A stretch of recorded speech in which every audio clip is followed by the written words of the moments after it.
Last season, Detroit Lions rookie tight end emerged as a true target hog and one of Jared Goff's favorite targets. He put up 86 receptions on 120 targets for 889 yards and 10 receiving touchdowns. All this while being drafted as tight end 14, 120th overall. Who is this year's version of Sam LaPorta? Well, stay tuned to the Fantasy Football Universe to find out.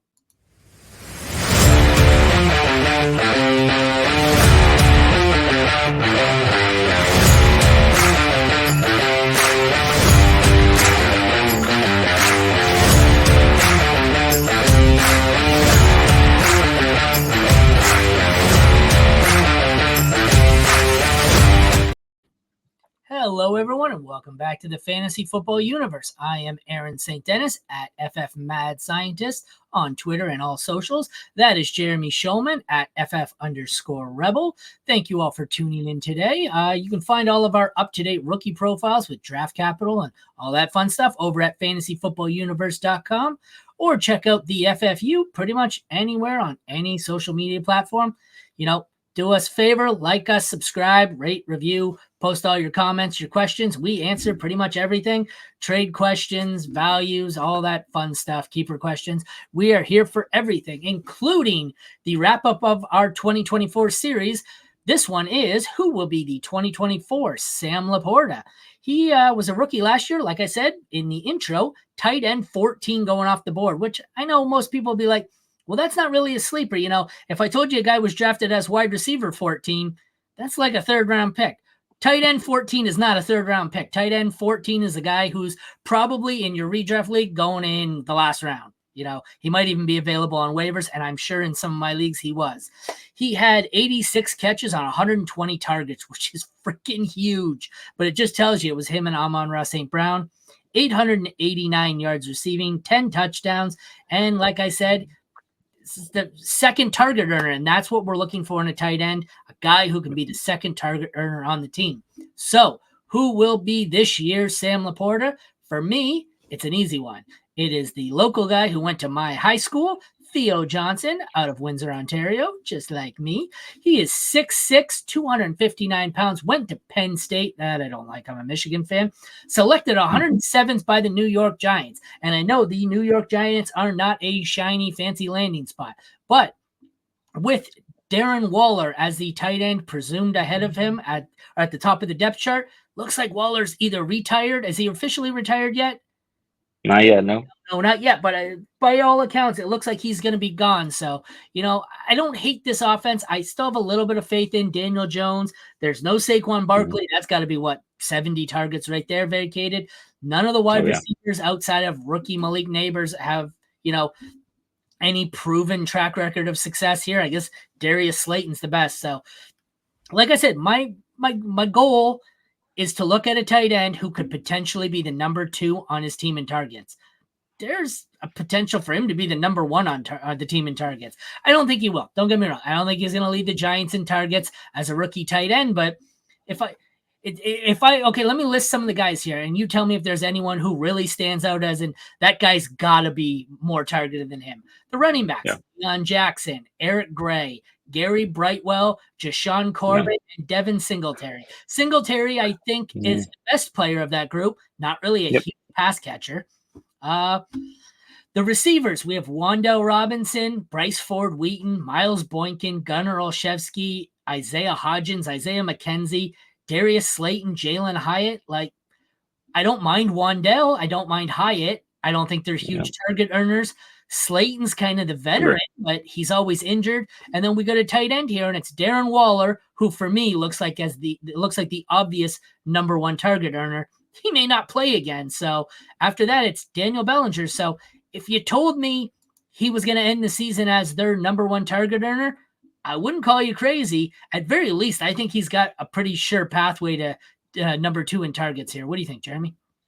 Yeah, let's not forget Malik Neighbors went to the New York Giants at 6th overall. So, of course, he's going to earn a ton of targets, right? But even if Malik Neighbors is the number 1, or not out of the question, the number 2 target here, absolutely the tight end is going to be involved. I think Singletary is involved enough but agree with you. He's not a prolific pass catcher out of the backfield. The Giants, the biggest issue here for me, and why I totally agree with you that Theo Johnson has a real shot, is because the Giants have nothing else, right? If Waller does in fact retire, you have Daniel Bellinger, who's a bit bigger. Theo Johnson's a big guy, right? But he's super athletic, right? Bellinger is not that hyper athletic player. And he's fine in the receiving game, but Theo Johnson should be able to beat him out for receiving targets. And then you're probably talking about a lot of 2 tight end sets if there's no Darren Waller, even if there is, right? So Theo Johnson has the ability to get on the field with Wandale, with Hyatt likely to be there stretching the field, with Slayton mixing in. But yeah, Neighbors is going to command all of the coverage as well. So you have the opportunity to slip out of the backfield. And Daniel Jones, for all of his deficiencies, has proven that he can check down. He can, move to his second and third read when he needs to. He's a fine NFL quarterback. He's not great. The Giants should not have taken him where they took him, which I believe was also 6th overall, maybe even earlier. So that was a huge mistake and set the franchise back years. But in this case, somebody has to earn targets. There's still an NFL offense, and Dable's offenses have proven to have production, even if the players aren't there. So yeah, Theo Johnson for me absolutely has a shot. It will be contingent on whether or not Waller retires, though. Yeah, I think we would all agree that outside of tight end, maybe 15, if you want to be generous, 15, I think is being generous. It could be even like tight end 13. After we get past tight end 12 to 15, it's a graveyard. There's nothing. It's absolute total dog shit. And still, having said that, he is going off the board this year in redraft leagues, tight end 46. Not 46th overall, tight end 46. He's being drafted behind. Didn't Logan Thomas retire? Not yet. I thought Logan Thomas retired. No? Well, then he's a free agent. Either way, we've got Adam Troutman, Darnell Washington, all these guys above him. Donald Parham, Brenton Strange, Jaheim Bell's going ahead of him. There's a ton of guys here that I just have no interest in. So Greg Dulcich is 20 picks ahead of him. So I just think this is a great shot where, maybe you missed out on, this is a great Scott Fishbowl strategy where if maybe you missed out on one of the elite tight ends and you just said, fuck it, I'm going to punt and double back on, I think I did this last year, double back and draft 2 or 3 of them and hope one of them hits. He's a great target where I'd love to just have him late in rounds and just hope maybe he's the guy who pops off and hits for me. I would also employ the exact same type of strategy for your guy. That would be Cincinnati tight end Erick All out of Iowa/Michigan. He was selected 115th overall, 6'5", 255 pounds.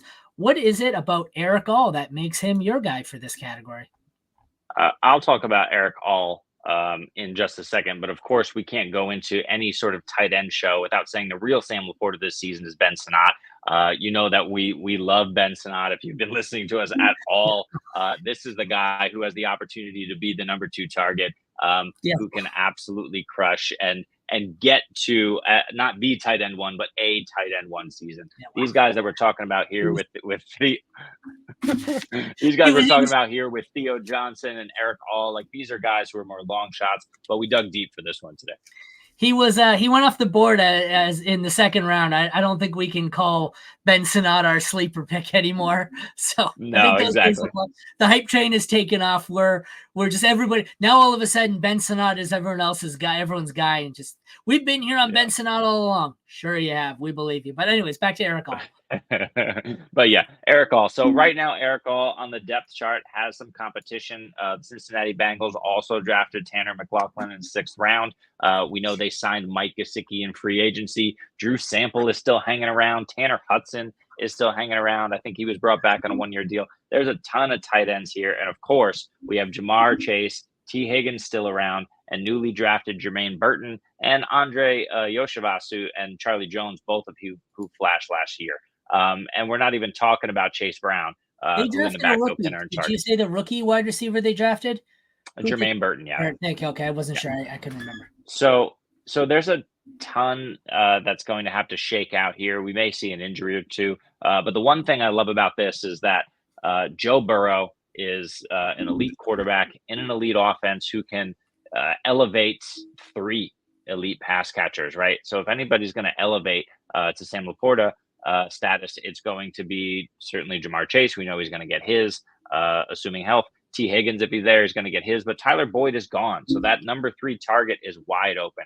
And a number 3 target on an elite passing offense is just as good as a number 2 target on an average passing offense. So I'm happy taking the shot on Erick All. Erick All out of Iowa, transferred there. I think it was his senior season and was looking great in a couple of games before he just totally got injured and out for the year, right? We know Iowa has a history of producing excellent tight ends. They have a great program there for those tight ends. I think Sam LaPorta was one of those tight ends, if I'm not mistaken. I'm trying to remember where LaPorta went. So, so Erick All really just has everything in place. He's got the athleticism. He's a really great catcher of the football. He looked really good in kind of a subpar Iowa offense at the beginning of the season. So the fact that they went out and is it the 4th round? Let me double check. The fact that they went out and took All in the 4th round is super interesting, considering the number of tight ends they already had on the roster and considering that Mike Gesicki was recently signed there. We know who all of these guys are. Erick All has the opportunity to be something really special. And if he does come in and kind of blow Joe Burrow and this coaching staff away in terms of what he can do on the field, and blow away the Joe Burrow and the coaching staff in terms of what he can do on the field, you're certainly going to have the opportunity here for Erick All to earn meaningful playing time and then get into the meat of the offense. So Jamar Chase 1, T. Higgins, if he stays, maybe he doesn't stay, and that opens it up more. But T. Higgins certainly number 2, and then number 3 is wide open. Is it Jermaine Burton? Is it a tight end? Who knows? So Erick All with the opportunity in a great offense, love the landing spot, like the player. I mean, I guess you got to do what you got to do to get playing time. But listen, this is the NFL here. This is a big league. So out of the 106 tight ends ranked in ADP on Fantasy Pros for this year's redraft, he is not among the top 106. I didn't know there were 106 tight ends in NFL history. Geez, Quentin Morris? If Greenman's on the list, we can just cross him off immediately. So. Jesus. So, yeah, that's rough. He went undrafted in our most recent 3-round mock. Yeah. I can't remember where he went in any of the other ones. I think the leagues I've seen, he's been going in the 5th round, basically once everyone's out of other players they know of. I can definitely see it. He's got a bit more competition here for targets than Theo Johnson does, but I think he also has a much better offense. And I mean, he's clearly, like you said, he's going to do everything he can to get onto the field. So he might earn more targets. I'm more scared of, obviously, Jamar Chase, T. Higgins, the receivers. I don't think you named a whole bunch of tight end competition. I think most of the tight ends on this roster are, either blockers or I have nothing left for Mike Gesicki. I don't. What did he do last year? Tight end 37 last year in 17. He played the entire season and finished as 37. The year before, full season 23. His best season is tight end 8, so he doesn't scare me at all. So, agree. All right. Yeah, and with Erick All, we know he has the athleticism, he has the size, he's got everything that you want. You won't necessarily be putting him in line a lot, but we like that, right? You can take one of these other guys like McLaughlin, who they drafted, or who is it? Sample, or whoever they have still on this roster, Tanner Hudson. Those guys can play more the inline role, and then you have the Mike Gesicki role, which is more splitting them outside. If that becomes Erick All instead of Gesicki, he really has the opportunity to literally fill the slot role that's been vacated there by Tyler Boyd, who we know was mostly a semi-productive flex play when everyone's healthy. And if one of these wide receivers goes down with injury, Tyler Boyd had the ability to go off. So if that Tyler Boyd, vacated targets or whatever, sure, it's not a thing. But if that goes to the tight end and that becomes Erick All, I mean, he's got the opportunity. Burton's not ready. Who knows what happens there? But yeah, if Erick All's the guy, he can do it in year 1 for sure. Well, that is a wrap, because talking about rookie sleeper tight ends for anything longer than 15 minutes is fucking painful. So thank you for tuning Great. in. This year's Sam LaPorta, we had Erick All on his side, Theo Johnson on mine. Check back tomorrow. Head over to fantasyfootballuniverse.com. We've got all sorts of rookie profiles. We've got some different rookie mock draft pick series coming out, some head-to-head, rookie battles here, players in the same range, neighbors versus a Dunze, stuff like that. Decisions you might be forced to make on the clock. We review them head to head and see who we would go with. But next, I think our next series we're starting tomorrow will be the opposite of this. It will be this year's CEH, which will be a guy who was overdrafted because he got a good landing spot or something like that and turned out to be a total fucking bust. So check back in tomorrow. We will not be nearly as positive as we were today, but thank you all for tuning in. We will see you tomorrow.